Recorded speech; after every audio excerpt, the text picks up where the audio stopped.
এই যে আপনি দেখছেন, এটা কোনো সিনেমার দৃশ্য নয়, এটা গাজার বাস্তবতা। একটা সময় যেই শহরে হাজারো পরিবার ছিল, শিশুরা হাসতো, মা রান্না করত, বাবা কাজ থেকে ফিরত।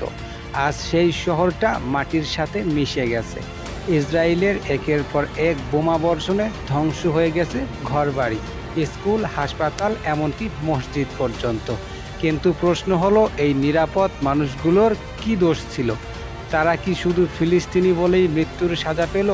গাজায় মানুষ আজ খাবার পায় না, পানি পায় না, বিদ্যুৎ নেই, ইন্টারনেট নেই, শুধু আছে আকাশ থেকে নেমে আসা ভয়। এই পৃথিবীর সবচেয়ে মজলুম জাতি যদি কেউ হয়, তাহলে সেটা এখন গাজার মানুষ। এই অন্যায়ের শেষ কোথায়? কবে থামবে এই নিষ্ঠুরতা? মানবতার এখন চোখের জল ধরে তাকিয়ে আছে। একটা শহর ধ্বংস হয়ে গেল, শুধু ইট পাথরও ভাঙে না, ভেঙে যায় স্বপ্ন, স্মৃতি আর ভবিষ্যৎ। এই শহরের প্রতিটা দেয়ালে ছিল